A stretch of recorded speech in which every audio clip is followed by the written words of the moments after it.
Bottom of the hour, time for the hot spot. What up, Brat? What up, Ricky? Good morning, everybody. I'm your girl, Brat, and this is the hot spot where we bring you music, movies, and more. So let's get off into it. Well, y'all, after the Kevin Hart role, Cheryl Underwood is now set to have her very own Netflix special. That's right, the streaming giant has confirmed that Cheryl Underwood will star in her own one-night-only event on the platform. Her comedy special will be executive produced by Kevin Hart and will air in 2027. Cheryl says, "I'm ready to go to work." She said, "That's all I want to do, work, help people feed their families, spread joy and laughter, and make content. I thank Netflix and Kevin Hart and everybody who played a role in this."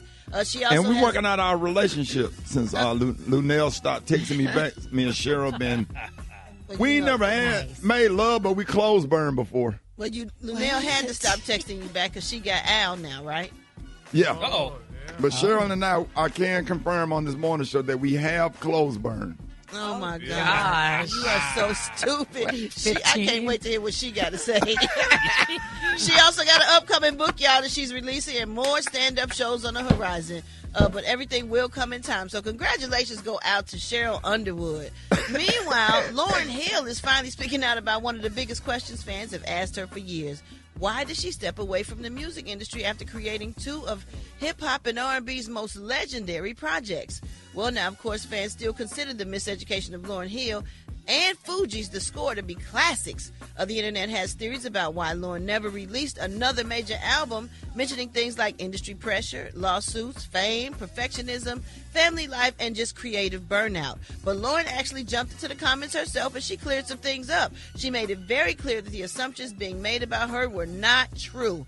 She explained that people don't talk enough about the emotional drain that comes with trying to create meaningful art while maintaining integrity. She also said the industry often prioritizes money over creativity, and after that success, greed can degenerate the art. So that's absolutely true, because that is absolutely what happens. She also reflected on the criticism she got after the MTV Unplugged project, saying that it can be difficult for artists to stay socially and spiritually authentic in an industry that wants to control everything. So I'm a witness to that. She is absolutely right. You have to be very careful in protecting your peace and understanding who you are and not letting people's criticism bring you down, because so much criticism can make you feel like you're not doing something right, because you kind of want to make people happy. You want people to love your work and what you're doing, and when they bring you down so bad, it can make you feel bad if you ain't got that coat of armor. I just miss back in the day, when people liked you, they liked you. If they didn't, they didn't. You didn't know if they liked you or if they didn't, because you couldn't read no comments. Wasn't no comments. Wasn't no social media. The people that liked you, they came out to see you. The only thing that you knew that you were liked. Yeah, and appreciated by the people that came out to see you. Yeah, but you didn't know nothing about the other stuff or whatever. True. Now everybody could insert themselves and criticize your work and your art and all this stuff. And now you're skeptical when you're writing and creating. Because cancel culture is a real thing in this day and time. So, oh my goodness, it's horrible. But anyway, if you miss any part of the show, y'all, you can check out the Rickey Smiley Morning Show podcast wherever you get your podcasts, and you can hit me up on my social media at So Brat. Coming up next, oh Lord, we got Rock T with the joke of the day. That's right here, y'all, on the Rickey Smiley Morning Show. So hot and that's hot. You can catch me at the hot spot. It's the BRAT. Rock Teasy. That was Rock T, the Joel Osteen of sports. You don't get your friendly ass on. Anyway, we got the one and only. We got the hot spot with the one and only, the Brat in the building. Woo! Good morning, Rickey Smiley. Thank you. Thank you. It's your girl, Brat here, and this is the hot spot where we bring you music, movies, and more. So let's get on off into it. Well, y'all, Nicki Minaj is talking more about politics, and in a new interview with Vulture, she admitted she kept many of her political opinions private for years because she feared backlash from both fans and the entertainment industry. Nicki says it's been ingrained in everyone's brain in the music business that we're supposed to be a democratic family. She says, I just knew they would not like me supporting Trump. She also says there are more conservative celebrities in Hollywood than people realize, saying many celebrities feel the way I do, but they don't say it. But sometimes you just need one brave person to get the brunt of the impact. But Sunny Holston from The View has her opinion about why Nicki Minaj is supporting Trump, and here's what she thinks. After she appeared with Trump, she made headlines because she announced that her United States citizenship paperwork was being finalized and fast-tracked because she was an undocumented immigrant from Trinidad and Tobago and came here when she was 5 years old. Further, there is speculation that she is seeking a presidential pardon for her husband who was a registered sex offender and who pled guilty to manslaughter and served 7 years in prison. Or perhaps her brother, who is serving a sentence of 25 years to life in a New York State prison for predatory sexual assault against a child and child endangerment. So I would speculate that the reason that she has gone MAGA is for personal reasons. Wow. What is it with Trump and his felony friends and his felony self? And with receipts. Wow. And everybody do things that they feel like they need to do for, I guess, for certain reasons. So, because we do know all of those things are true. Wow. So. Just when you line it up like that, you forget. But my goodness. Think about all that stuff. Lord have mercy. Ooh, I'm going to have to be like Gary. Just keep everybody lifted in prayer. Yes, Lord. Yes. I need thee. Oh, I need thee. I need thee. Yes. Oh, bless me now, my Savior. I come to thee.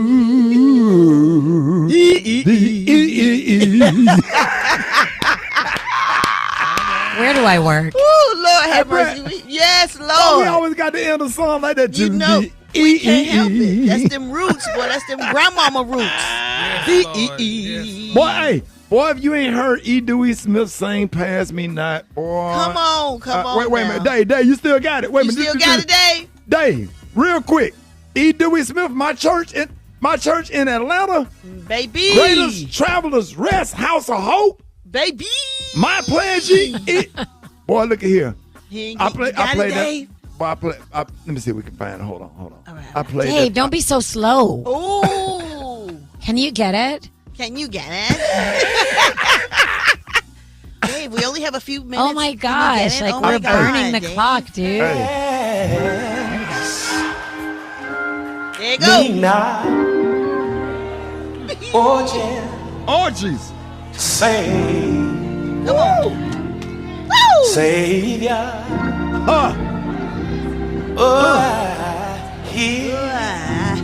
E. Dewey Smith. Hear my own but cry. Right here, though, Brat. Here go, Brat. Come on. Ooh, why? Woo! On the Thursday or call Jesus. Calling. Come on now. Hey, do not pass Gary. Yes. me. Don't pass me by. Yes. Woo! What? Hallelujah. What? That Oregon take it home. Woo! My. Yes. All the way home. Woo! Time for the hot spot. What up, Brat? What up, Ricky? Good morning, everybody. I'm your girl, Brat Tat Tat, and this is the hot spot where we bring you music, movies, and more. So let's get on off into it. Well, y'all, after 43 years of its release, Michael Jackson's Billie Jean is the biggest song in the world. Come on. It has now reached the #1 spot on the Billboard Global 200 chart. Billie Jean totaled 51.5 million streams in a week, y'all. Along with that milestone, Michael Jackson played 6 more songs on the chart, all at the same damn time. And that's the most he has ever had at one time. The songs include Human Nature, Beat It, Don't Stop Till You Get Enough, Dirty Diana, and Rock With You. So congratulations go out to MJ. That's all the kids want to hear in the car is Billie Jean. Like right now, like please play Billie Jean. Is that because the movie out now? Is that why no, they did that before the movie came out. When mine found out about Billie Jean, maybe like 3 or 4 months ago, they was on it. They became obsessed. Well, I think the movie definitely helped people. They wanted to hear it. You know what I'm saying? After seeing the movie, and the people that don't know it wanted to hear it, and the people that do know it wanted to hear it even more. So I definitely think that helped. I mean, 51.5 million streams in a week. Man, damn. Let me tell you something. That People movie can't even get 1 million streams in a month. If y'all ain't seen that movie yet, I'm gonna tell you that's one of the greatest movies of all time. The way he brought Michael Jackson back to life. You would not think that was not hit Michael Jackson for real. And you don't have to be a Michael Jackson fan, but you will become one maybe after the movie. Man, come on, man. Yeah, I can't wait to see it. Yeah. Yeah, I'm sorry. I'm going to a drive-through. It's like you're watching footage of at the actual Michael Jackson. Really? Jafar playing Jafar Michael was Jackson. crazy. You get confused. He nails it so hard. I can't wait to see it. I ain't seen it yet either. I've been trying. We got a nice drive-through funeral home.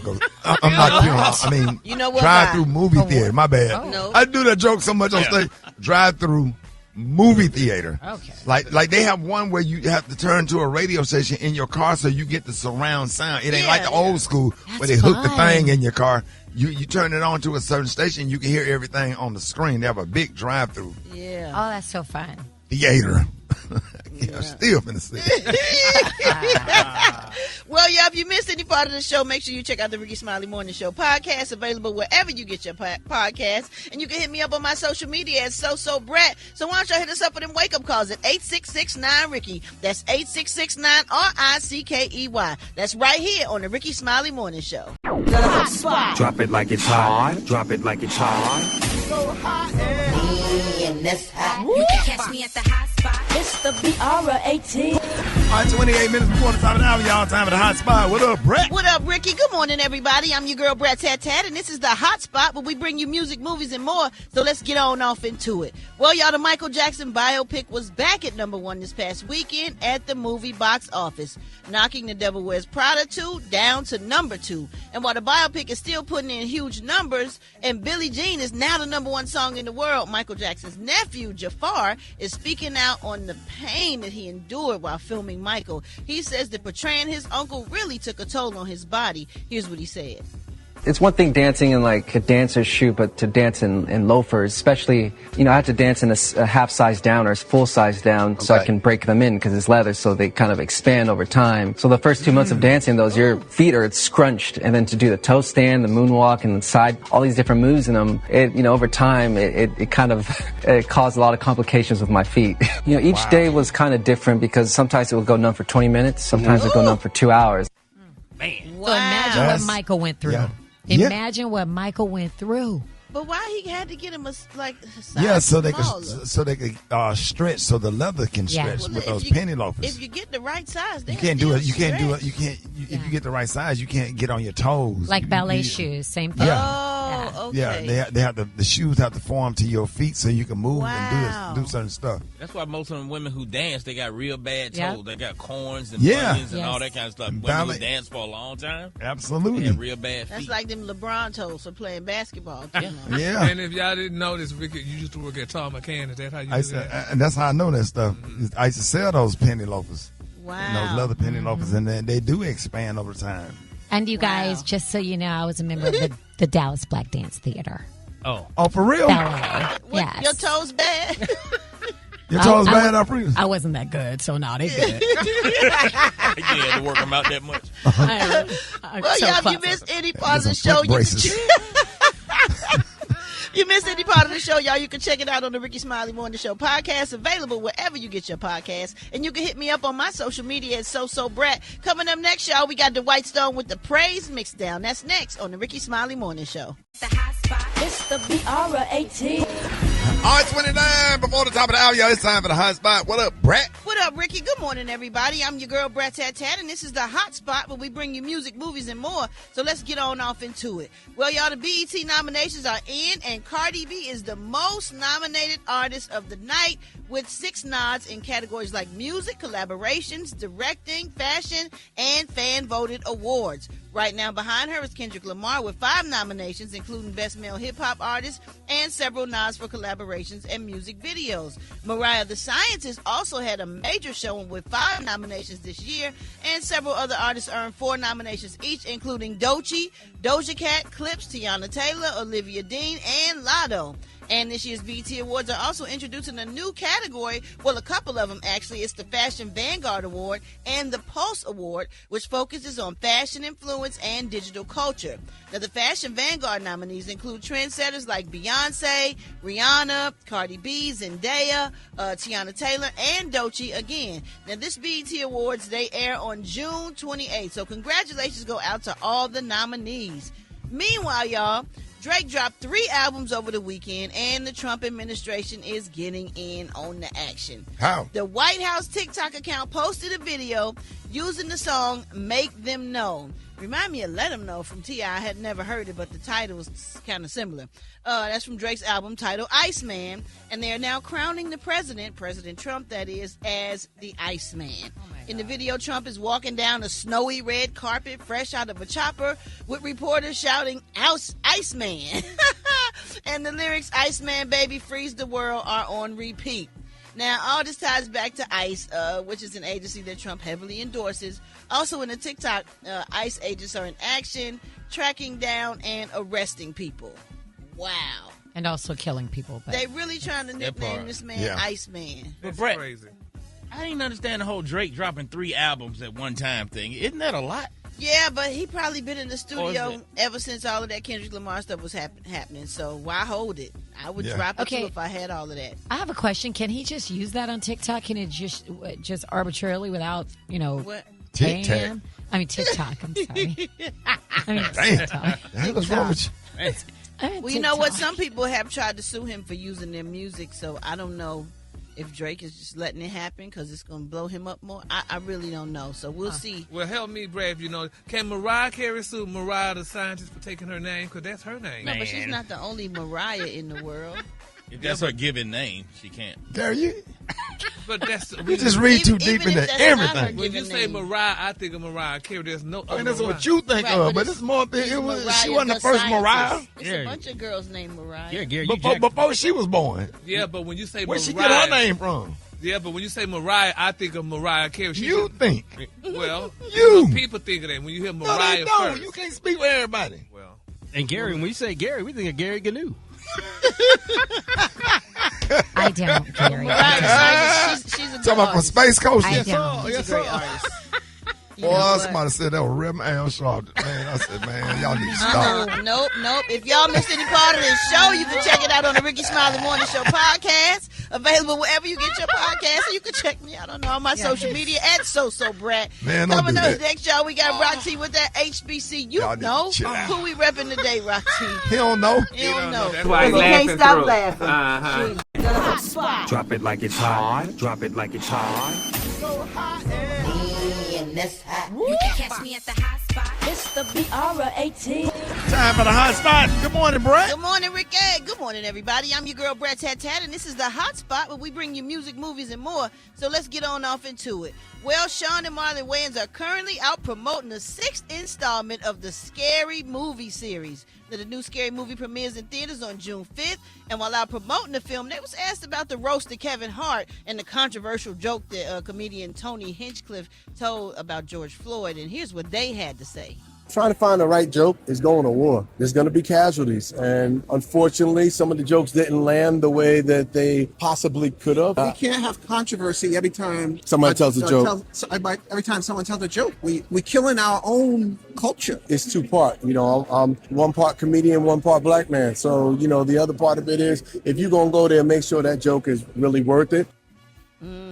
Yeah, remember I said that this morning. Make sure it's funny. Yeah. The thing about it is, if the joke is more funny than the offense, what is more offensive? It's more funny than offensive. If you laughing, you ain't got time to be offended. Yeah, because you're too busy laughing. But when you do something that's offensive and is not funny, that's where you start getting in trouble because they start paying attention to what was offensive and picking it apart. But if you got them laughing, crying, laughing, ain't nobody gonna say nothing. Because if people say, "Where's the line?" The line is when it ain't funny. Right. And the audience will let you know that wasn't funny. That wasn't funny. That let you know you hit the line. We have all been there.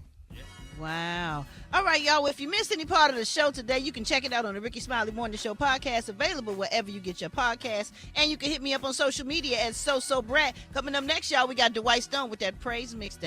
It's the BR18. All right, Rick's Final Morning Show. It's time for the hot spot. 29 before the top of the hour. What up, Alfredos? What up, Ricky? Okay, so this Drake and Rick Ross beef just won't stop. Rick Ross will not let up off Drake. Now, while on the... I didn't know they had beef. Hey, look, I didn't either until like right now. But while on the PBD podcast, he admitted that he and his boys and his friends think Drake's new Iceman album is horrendous. Listen to this. Did you listen to Iceman, the new... I listened to some of it. My engineer was horrendous. My homies actually sat there and they lost an hour of their life for this shit. Are they recovering? Yeah, trauma.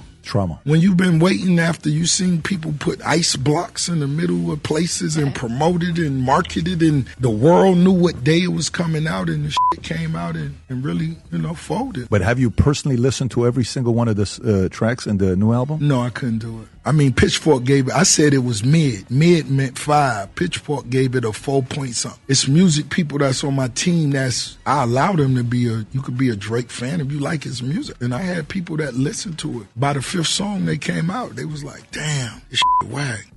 Why does man say trauma? Oh, man. By the way, y'all, Rick Ross is going to be joining us on the One Voyage Cruise. Get all the details on onevoyagecruise.com. It's a party with a purpose, supporting the UNCF. I know Ricky and Gary, y'all went last year. Are y'all looking forward to the cruise? Yeah. Oh, excited. What part? So what excited. Part? Just relaxing. Some random old lady up laying out on the deck drunk with a diaper on. Okay. All right. Okay. So Will Smith is making major moves, as in major motion pictures and more. Smith is heading back to the big screen, and this time he's got a major streaming deal with MGM. The name of his film is Supermax. It's going to air on Prime Video. It's a twist-driven action thriller centered on 2 FBI agents investigating a murder inside the world's most secure prison. So Will's going to star as the lead character. The premiere date has not yet been announced. Speaking of, Jada Pinkett Smith just scored a W in court. A judge awarded her over $30,000 in legal fees in her ongoing legal battle with Bilal Salam. He claims to be the longtime former friend of Will Smith. He sued Jada, claiming he suffered emotional distress because of threats from Jada and her associates. He says he was called up by the Smith team to help with damage control after Will slapped Chris Rock, remember, at the 2022 Oscars? Oh, yeah. Well, he claims he declined and was like, Jada and her people started making threats against him after they discovered he was working on a memoir about the Smith family. Jada denied all the claims, asked that he cover some of her legal fees after the judge dismissed some of his claims. So we'll have to see how this whole thing winds up, but I'll bet now people want to read his memoir. Listen, if you miss any part of the show, make sure you check it out on the Rickey Smiley Morning Show podcast, available wherever you get your podcast. And you can hit me up on my social media at George Alfredas.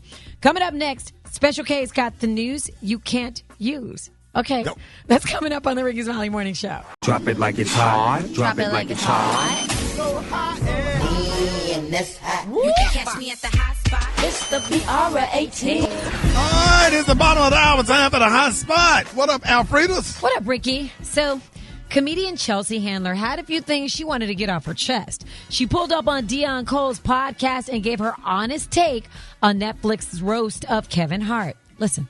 I knew enough about like Tony Hinchcliffe and Shane and their background. They're racist. They're bigots. They're sexist. You know, they think they're like invincible. I don't find those jokes to be funny. Jokes about lynching black people. Lynching is not a joke. That's worse than rape. Like, you're not joking about rape, are you? Are you saying I'm going to go rape you? You know you can't do that, but you can say lynching? Like, I don't know. You know, people are like, it's a roast. You go for it. I'm like, you can go for it without being gross. I found them making fun of Cheryl Underwood's like dead husband who committed suicide. I wasn't fine with that. I thought that was disgusting too.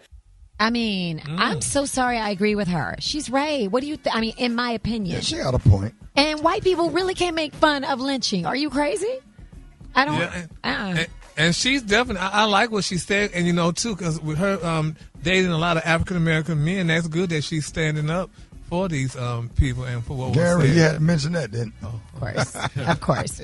Okay, y'all, so Kerry Washington is telling people do not wait until Election Day to start paying attention. In a recent Instagram video, she talked about how the Voting Rights Act keeps being weakened, and that's not all. The midterms are coming. And there are people in power who are redrawing lots of maps to make our votes matter even less, to make it twice as hard for our voices to be heard and for people like us to be in power. So what do? Number one, know your and by your I mean your district. Find out who represents you, because maps are being redrawn right now, and that answer may be about to change. Hey, I got to piggyback on that. Being registered is not enough. You got to know your ballot. You got to know the rules in your state. Get the information you need before you vote. Take your little cheat sheet, whatever. Lastly, Rickey, I know you're going to love this. Pastor Jamal Bryant and New Birth Missionary Baptist Church are putting land to work in a major way. Listen to this. The church is developing 35 acres of debt-free land in an affordable housing community expected to bring more than 390 homes to the Atlanta area. Nice. And Rickey, this is not just about building houses. The goal is to help families who often fall through the cracks, people who may earn too much to qualify for housing assistance, but they still can't afford to buy, in today's market. Like first-time buyers, teachers, nurses, public safety workers, seniors, young professionals, and grandparents raising their grandchildren. This is such a good thing. Brian says this is about creating real pathways to ownership, stability, and generational wealth, and we have to tip our hats to him and the church. So fantastic. Yeah, always doing great things. Yeah, hopefully more mega churches in different cities will do the same thing. Yeah, absolutely. That could really make a difference for a lot of people. Right. Hot spot. Drop it like it's hot. Drop it like it's hot. So hot and that's hot. You can catch me at the hot spot. It's the BRAT. All right, y'all, 28 before the top of the hour. Y'all time for the hot spot. What up, Brat? What up, Rickey? Good morning, everybody. I'm your girl, Brat Tat Tat, and this is the hot spot, but we bring you music, movies, and more. So let's get on off into it. Well, y'all, the 8th and final season of The Chi premieres today. I'm so sad to see it go, but the 10-episode concluding chapter will drop its episodes weekly on Paramount Plus with on-air broadcasts starting on the Showtime network this Sunday. This final run takes place during Chicago's coldest winter ever. The deals and the fallouts with the explosive season 7 finale. Characters are making life or death choices following the dramatic events surrounding Alicia and Duda, and it will also bring closure to fan favorite characters like Emmett, Victor, and Jake as they navigate romance, family, and the legacy of the South Side. Man, this show has been on forever. We've watched these kids grow up on this show.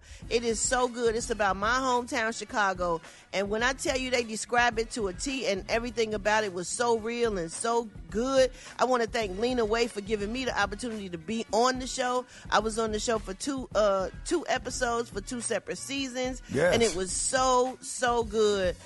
It's the longest running drama series in the history of black TV, so I'm just very proud to be a part of it. Man, congratulations to you. It's so good, man. Thank you so much, and thank you to Lena Waithe. All right, y'all. Was those lines hard? Was it did you have like the lines, the script? No, it was pretty. No, I played a lesbian, pretty close to my own personal real life. Come on, bro. I got the. You know what I'm saying? I got to get a little freaky with one of the characters, you know what I'm saying? And I have my wife's support. I have my wife's support. Oh, my God, I can't stand it. You better do it like you're doing it to me. I said, I got you. Why did I ask you that? Why did I ask you that on a damn Friday? I shouldn't have asked you that. And Brad, I was mad at you, too, because you had the woman cheating and everything. Yes, honey. My character was LaPortia, honey. Her name was LaPortia. Lord have mercy. Oh, my goodness. You know what? Boy, that's funny. Oh, God. Oh, Dave, are we good? I probably need to wrap it on up. If y'all, I ain't saying nothing to laughing. So, y'all, Nicki Minaj support of Trump has definitely sparked debates online. And some believe that she may be supporting him in order to acquire citizenship status or help involving her husband or her brother. But a Trump advisor has pushed back on those claims, calling them disgusting and disgraceful. He wrote that Nicki has never once asked the president for nothing, and he says she only offered support and assistance. He also claimed the idea that she's expecting something in return is false, calling it total garbage. And speaking of Nicki Minaj, she made a surprise cameo appearance Thursday at Elon Musk's Starbase site in Texas, where SpaceX tried to launch the new mega rocket thing into outer space, but it all fell apart due to technical issues. However, Nicki wants to give Elon a nice old shout out. Here you go. A major shout out to Elon. Elon, thank you for everything that you're doing for humanity. Okay. Wow. Wow. There you go. Like We're teaching gonna wrap up AI the how to be hotspot. racist. I'm sorry. Go ahead. Yeah. We're going to wrap up the hotspot on that note. But for more information on these stories and more, you can go to RickySmileyMorningShow.com. And if you miss any part of the show, you can catch it on the Rickey Smiley Morning Show podcast, available wherever you get your podcasts. And you can hit me up on my social media at Brat. Coming up next, y'all, we got Rock T with that HBC. You know who we repping today, Rock T? Well, LaPortia, we're going to be representing Edward Waters University. Right. That's Your what name ain't Brat no more. You LaPortia. LaPortia. I love it. That's coming up next. The Rickey Smiley Morning Show.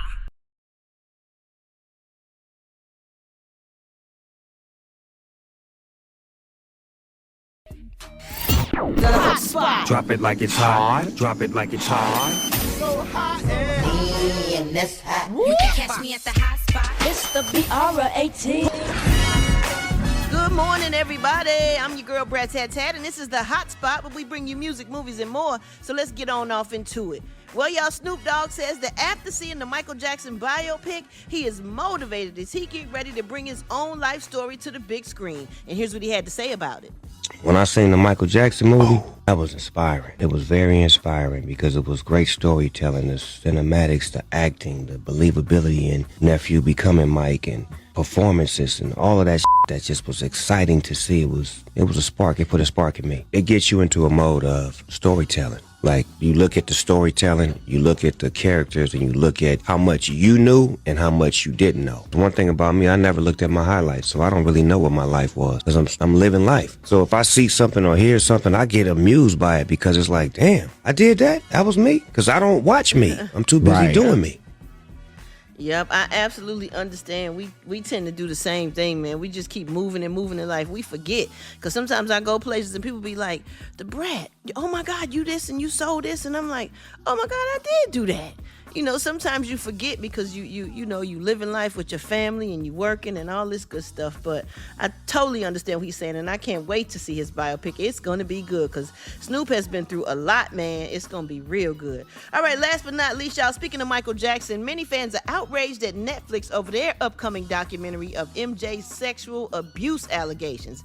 Now, some fans are even threatening to boycott the service. The promo for this new documentary started to roll out as the Michael Jackson biopic in theaters crossed $700 million at the global box office. Now, the internet is accusing Netflix of trying to cash in on the moment while reigniting the controversy surrounding the King of Pop. Now, the timing has definitely heated fans. They are not happy with the situation, especially as Jafar Jackson's portrayal of his uncle continues dominating theaters worldwide. Y'all, it's a 3-part docuseries titled Michael Jackson, The Verdict, and it drops on June 3rd. That is crazy to me. They could have waited at least maybe till next year or something to do this. I hate that they doing this right now, because we gonna still love Michael Jackson no matter what. Anyway, y'all, we gonna wrap up the hotspot on that note. But if you missed any part of the show, make sure you check out the Rickey Smiley Morning Show podcast, available wherever you get your podcasts. And you can catch me on all my social media at Brat. Coming up next, y'all, we got the White Stone with that Praise Mixdown. That's next on the Rickey Smiley Morning Show.